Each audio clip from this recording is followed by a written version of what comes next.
Hello किसान भाइयों, मैं आशा करता हूं आप सभी लोग अच्छे होंगे। आज की इस वीडियो में हम आपको बताने वाले हैं कि पुदीना की खेती वैज्ञानिक तरीके से कैसे करें। हाँ जी, कि आप वैज्ञानिक तरीके से पुदीना की खेती कैसे करें। आपको लगभग 1 से 1.5 लाख तक का 1 हेक्टेयर में फायदा हो सकता है अगर आप अपने खेत में पुदीना की खेती करते हैं। तो चलिए किसान भाइयों, अब हम चलते हैं अपने टॉपिक की ओर। अगर आप हमारे चैनल पर पहली बार आए हैं तो प्लीज हमारे चैनल को सब्सक्राइब, लाइक, बेल आइकन दबा दें, जिससे आने वाली वीडियो का नोटिफिकेशन आप तक पहुंच सके सबसे पहले।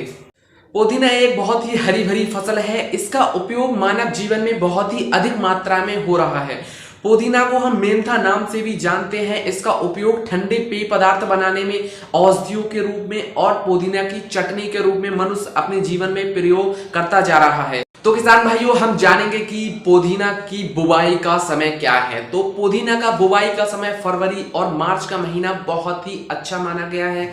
बहुत ही अच्छा फरवरी और मार्च का महीना है जिसमें आप अपने खेत में बुवाई कर सकते हैं। तो बीज की मात्रा, पुदीना के बीज की कितनी मात्रा होती है। तो बीज की आवश्यकता नहीं होती। पुदीना की जड़ें और टहनियों के भागों की आवश्यकता होती है। 1 एकड़ में कम से कम 160 क्विंटल भागों की आवश्यकता होती है, उसकी जड़ें और टहनियों की, जो कि आप अपने 1 एकड़ खेत में आराम से रोपित कर सकें। रोपित करने के बाद 160 से 180 दिन के अंदर पुदीना की आप कटाई कर सकते हैं।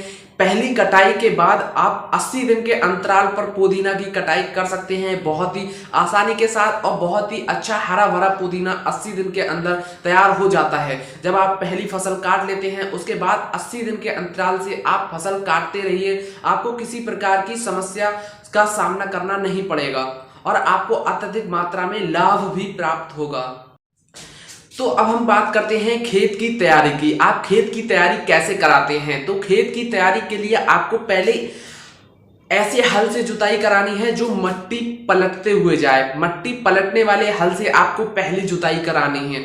उसके बाद में 2 से 3 जुताई आपको सामान्य जुताई करने वाले यंत्रों से, जैसे हैरो आदि से आपको जुताई 2 से 3 बार करा देनी है। उसके बाद तीसरी बार में आपको गोबर की खाद और नीम की पत्तियों को डालने के बाद अच्छी तरीके से जुताई करा देनी है।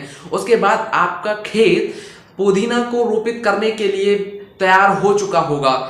तो किसान भाइयों, अब हम चलते हैं इसकी सिंचाई की ओर। तो सिंचाई कम से कम इसकी 10 से 15 दिन के अंदर सिंचाई करनी चाहिए अगर गर्मी का मौसम है तो।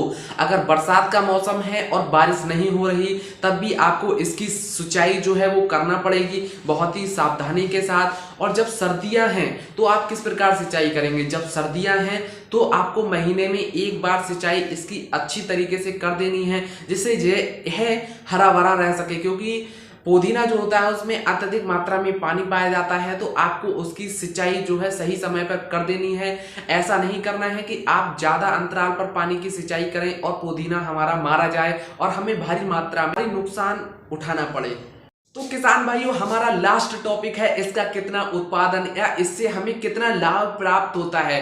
तो किसान भाइयों, हम जानेंगे कि 48 टन प्रति हेक्टेयर में 48 टन की हरी पत्तियां और टहनियों की प्राप्ति होती है, जिससे कि हमें प्रति हेक्टेयर में 1 से 1.5 लाख का लाभ प्राप्त हो जाता है। तो चलिए किसान भाइयों, अगर आप हमारे चैनल पर पहली बार आए हैं तो प्लीज हमारे चैनल को सब्सक्राइब करें, बेल आइकन दबा दें, जिससे आने वाली वीडियो का नोटिफिकेशन आप तक पहुंच सके सबसे पहले।